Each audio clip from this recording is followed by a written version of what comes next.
തിരുവനന്തപുരത്ത് വീണ്ടും അമീബിക് മസ്തിഷ്ക ജ്വരം സ്ഥിരീകരിച്ചു. നാവായിക്കുളം സ്വദേശിയായ +2 വിദ്യാർത്ഥിക്കാണ് രോഗം സ്ഥിരീകരിച്ചത്.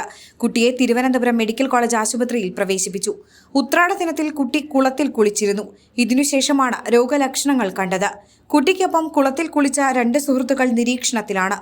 സെപ്റ്റംബർ തുടക്കത്തിൽ മസ്തിഷ്ക ജ്വരം ബാധിച്ച തിരുവനന്തപുരത്ത് ഒരാൾ മരിച്ചിരുന്നു. രോഗലക്ഷണങ്ങളോടെ തിരുവനന്തപുരം മെഡിക്കൽ കോളേജ് ആശുപത്രിയിൽ ചികിത്സയിലായിരുന്ന 10ഓളം പേർ രോഗമുക്തി നേടുകയും ചെയ്തിരുന്നു. തുടക്കത്തിൽ തന്നെ രോഗം കണ്ടെത്തുകയും മിൽട്ടിഫോസിൽ ഉൾപ്പെടെയുള്ള മരുന്നുകൾ എത്തിച്ച ഫലപ്രദമായി ചികിത്സ നൽകുകയും ചെയ്തതോടെയാണ് രോഗമുക്തി സാധ്യമായത്. കെട്ടിക്കിടക്കുന്നതോ ഒഴുകുന്നതോ ആയ ജലസ്രോതസ്സുകളിൽ നിന്ന് ശരീരത്തിൽ കടക്കുന്ന നെഗ്ലേറിയ ഫൗലോമി എന്ന അമീബിയാണ് രോഗത്തിന് കാരണമാകുന്നത്.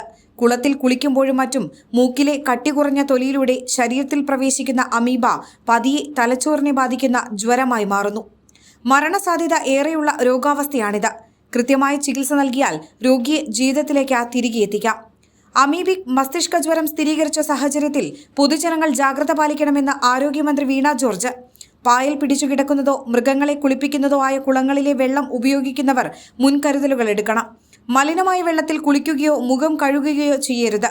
ഇത്തരം കുളങ്ങളിൽ കുളിക്കുന്നവർക്ക് തീവ്രമായ തലവേദന, പനി, ഓക്കാനം, ഛർദി, കഴുത്ത് തിരിക്കാൻ ബുദ്ധിമുട്ട് തുടങ്ങിയ ലക്ഷണങ്ങൾ കണ്ടാൽ അത് പറഞ്ഞ് ചികിത്സ തേടേണ്ടതാണ്. അമീബിക് മെനിഞ്ചോ എൻസെഫലൈറ്റിസുമായി ബന്ധപ്പെട്ടുള്ള പ്രതിരോധം, രോഗനിർണയം, ചികിത്സ എന്നിവ സംബന്ധിച്ച സാങ്കേതിക മാർഗരേഖ അടുത്തിടെ രാജ്യത്ത് ആദ്യമായി പുറത്തിറക്കിയിരുന്നു. ഈ മാർഗരേഖ അനുസരിച്ചായിരിക്കും ചികിത്സ. അവബോധം ശക്തമാക്കാനും മന്ത്രി നിർദ്ദേശം നൽകി.